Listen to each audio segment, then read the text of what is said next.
Hi friends, welcome to Amrita IS academy. నేను మీ academy Chandramouli sir. So మనం ప్రీవియస్ క్వశ్చన్స్ లో భాగంగా ఈ రోజు టీజీపీఎస్సీ గ్రూప్ 2 కు సంబంధించి 2025లో మరి వచ్చినటువంటి క్వశ్చన్ చూద్దాం. ఇది నేషనల్ ఇన్కమ్ అనే టాపిక్ కు సంబంధించి. సో క్రింది వాటిలో ఏది దేశీయ ఆదాయం లేదా దేశీయ ఉత్పత్తి యొక్క మొత్తం దేశీయ డిమాండ్ లో ఒక భాగం కాదు అని అంటున్నాడు. సో మీ అందరికీ తెలుసు, గతంలో మనం బేసిక్స్ ఆఫ్ ఎకనామిక్స్ లో భాగంగా చెప్పుకున్నాం. డిమాండ్ అంటే ఏదైనా ఒక వస్తువుని కొనాలి అనే కోరికతో పాటు దాన్ని కొనగలిగే శక్తి కూడా ఉండాలి. కొనగలిగే శక్తి అంటే అర్థం ఏంటి? నీ దగ్గర వ్యయం చేసేటటువంటి సామర్థ్యం అనేది ఉండాలి. సో ఇక్కడ దేని వ్యయం గురించి అడుగుతున్నాడు? దేశీయ వ్యయం గురించి అడుగుతున్నాడు. అవునా? మరి ఇప్పుడు ఇక్కడ సందర్భం చూసుకుంటే దేశీయ ఆదాయం లేదా ఉత్పత్తి యొక్క మొత్తం అన్నాడు. మరి దేశీయ ఆదాయం అంటే నీకు వచ్చినటువంటి ఆదాయాన్ని నువ్వు ఏ విధంగా వేటికి వ్యయం చేస్తూ ఉన్నావు అనే సందర్భానికి సంబంధించి ఇక్కడ మనకు ప్రశ్న అడగడం జరిగింది. మరి దేశీయ ఆదాయానికి సంబంధించింది కాబట్టి ఇక్కడ గ్రాస్ డొమెస్టిక్ ప్రొడక్ట్ గురించి నువ్వు తెలుసుకోవాలి. మరి గ్రాస్ డొమెస్టిక్ ప్రొడక్ట్ అంటే మీ అందరికీ తెలుసు C+I+G+X-M అని మనందరికీ తెలుసు. ఇక్కడ సి అంటే ఏంటమ్మా? కన్జంప్షన్ అంటే వినియోగం. వినియోగం అంటే ఒక దేశంలో కుటుంబాలు చేసేటటువంటి వ్యయాన్ని మనం వినియోగం అంటాం. కన్జంప్షన్ అంటే వినియోగం. ఎవరు చేస్తారు? కుటుంబాలు తమ యొక్క వినియోగ అవసరాల కోసం, నిత్య అవసరాల కోసం, రోజువారీ కార్యకలాపాల కోసం వ్యయం చేస్తూ ఉంటారు. దాన్ని మనం కన్జంప్షన్ వినియోగం అని చెప్తాం. అలాగే రెండోది మనకేంటి?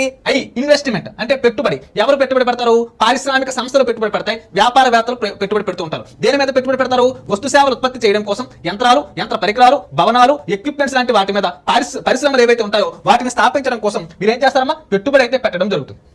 అలాగే జి అంటే గవర్నమెంట్ ఎక్స్పెండిచర్, ప్రభుత్వం యొక్క వ్యయం, ప్రభుత్వం చేసేటటువంటి వ్యయం, ప్రభుత్వం చేసేటటువంటి ఖర్చు. దేని మీద ఖర్చు చేస్తుంది? ప్రజా అవసరాల కోసం కావచ్చు, రోడ్ల యొక్క నిర్మాణం కోసం కావచ్చు, బిల్డింగ్స్ యొక్క నిర్మాణం కోసం కావచ్చు, పాఠశాల యొక్క నిర్మాణం కోసం కావచ్చు. మరి గవర్నమెంట్ ఎక్స్పెండిచర్ ప్రభుత్వం అనేది వ్యయం చేస్తూ ఉంటుంది.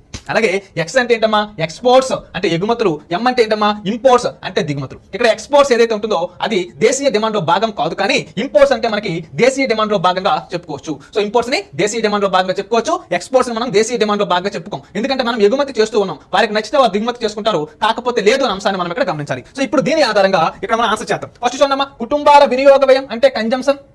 అలాగే వ్యాపార సంస్థల పెట్టుబడి వ్యయం అంటే ఇన్వెస్ట్మెంట్. అలాగే ప్రభుత్వం యొక్క వస్తువులు మరియు సేవల కొనుగోళ్లు అంటే గవర్నమెంట్ ఎక్స్పెండిచర్. ఇక్కడ ఈ మూడు అంశాలకు సంబంధించి మనకు ఇవ్వడం జరిగింది.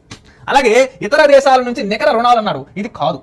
మరి రుణం మనం ఎప్పుడు తీసుకుంటాం? రుణం ఎప్పుడు తీసుకుంటాం అంటే మనకు లోటును పూడ్చడానికి తీసుకుంటాం, లేదా పెట్టుబడిని పెట్టడానికి తీసుకుంటాం. కానీ ఇక్కడ మనకు ప్రశ్న ఏమడిగాడు?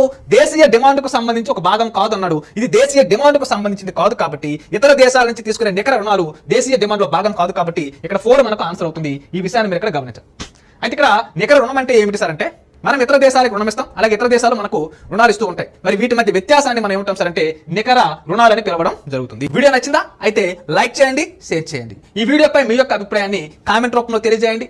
ఇలాంటి మరిన్ని వీడియోస్ మీకు కనుక కావాలనుకుంటే మన ఛానల్ సబ్స్క్రైబ్ చేసుకోండి. ఎప్పటికప్పుడు అప్డేట్స్ వేగంగా కావాలనుకుంటే సబ్స్క్రైబ్ పైన ఉన్నటువంటి బెల్ అనే ఐకాన్ మీద క్లిక్ చేసి ఆల్ అనే దాని మీద ట్యాప్ చేయండి. Thank you.